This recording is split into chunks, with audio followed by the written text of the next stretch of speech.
ඉතින් කොහොමද ඔයාලට අපිට නම් හොඳටම පායනවා මේ දවස්වල.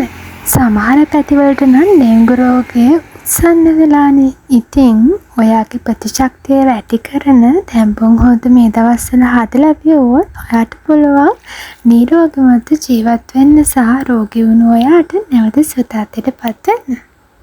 ඉතින් මගේ මහත්තයා වැඩට ගියාට පස්සේ මං හිතුවා තැඹුම් හොදකුත් හදලා දවල්ට උයා ගන්න. පින්ද පොල් ගෙඩිය පැලවෙලා මේ පැලමුන් අපේ ඇඟට ගොඩාක් හිත කරයි. මට හිතුණා මේක ඔයාලට පෙන්නන්න. දන්නේම නැතුව රෑත් වුණා. අපි දෙන්න ඉතින් ඔන්න රැට කන්න පිටින් කෑම ගෙනාවා. අර කෑම අපි බලමු හොඳයිද කියලා.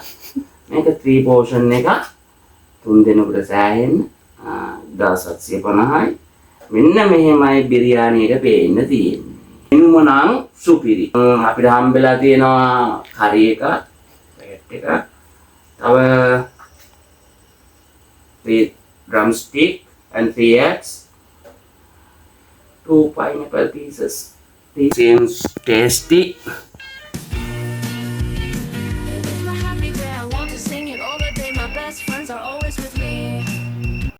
කෑම කෑවට පස්සේ මතක පොත පැත්තට හිත ගියා. ඉතින් මට හිතුණා ගිය අවුරුද්දේ සහ මේ අවුරුද්දේ මගේ මහත්තයාගේ බර්ත්ඩේ සමරපු දේවල් ඔයාලත් එක්ක ෂෙයා කරගන්න. මේ ඉතින් අවුරුදු 35 බර්ත්ඩේ එක සමරපු විදිය.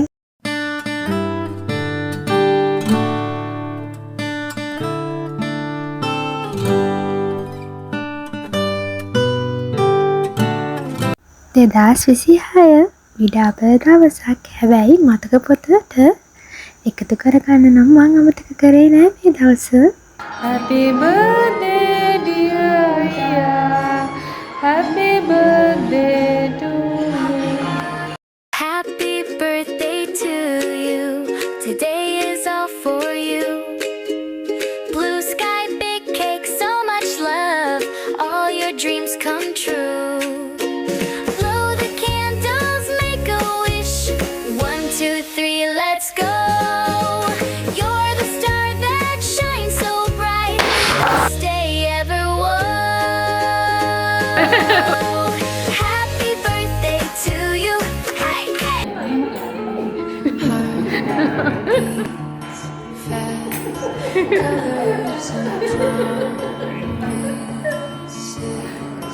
How to be brave. How can I love when ලස්සන මතක අපේ ජීවිත තව තවත් හැඩ කරනවා. එහෙනම් ගිහින් එන්න ඔයාලත් පරිස්සමින් ඉන්න.